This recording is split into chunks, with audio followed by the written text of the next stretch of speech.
with distinctly Fortean issues, such as ufology, cryptozoology, the domain of ghost hunting, crop circles and more. Witness testimony is a vital component of trying to understand the nature of the phenomena at issue.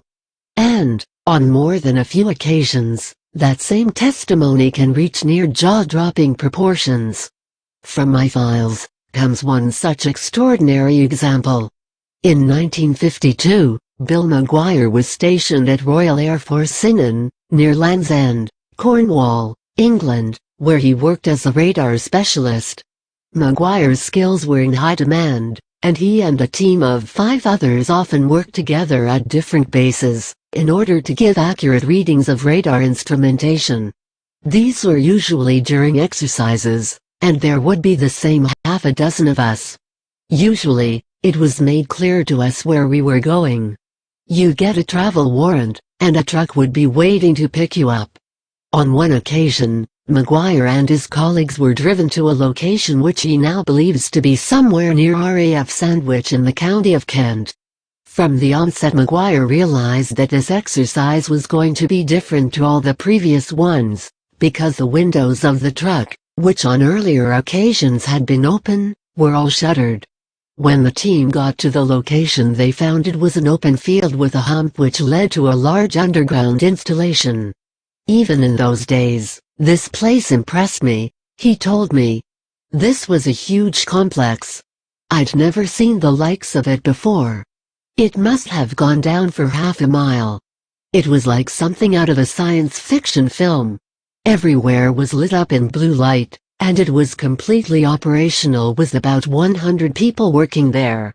Maguire explained that the machinery in this underground labyrinth surpassed any that was known to be used, at that point, for the purpose of detection and observation. As an experienced radar operator, what surprised me most was the extent of the machines.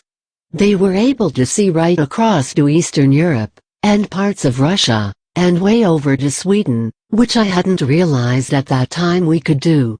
My memory was that everything was in a complete flap.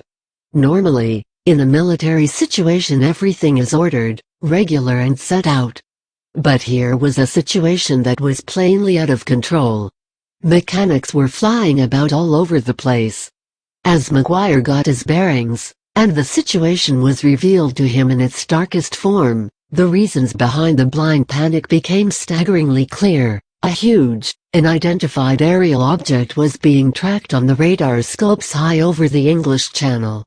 The mechanics were being blamed for not calibrating the instruments properly. We were being blamed for not interpreting the readings correctly. Every single instrument on the base was showing this enormous object sitting up at an unbelievable height. It was the size of a warship, and it just stood there. At first, Maguire and his colleagues did not interpret this as an alien spaceship. There was talk of an escaped V-2 rocket, which was rubbish, and temperature inversions. But we knew damned well what an inversion was. We could tell an inverted seagull, never mind something as big as a warship. Maguire recalls that the object stayed in the same position for 18 minutes before splitting into 3 parts and disappearing at phenomenal speed. One went north, one towards France, and the third, east to the Balkans. Whatever this thing was, it sat stationary in a stratospheric wind of several hundred miles per hour, which was quite colossal for the time. I wasn't on the height finder, but I remember the mechanic said that it was higher than anything we knew about. After the event, Maguire and his colleagues were told by their seniors not to talk about what had occurred. It was all brushed under the carpet and we were all split up. But I do remember coming out at night, and looking up, and thinking, I wonder what the hell that was. Whatever it was that Bill Maguire and a whole team of experienced radar personnel tracked. From that vast underground complex nearly 60 years ago, it remains a definitive mystery.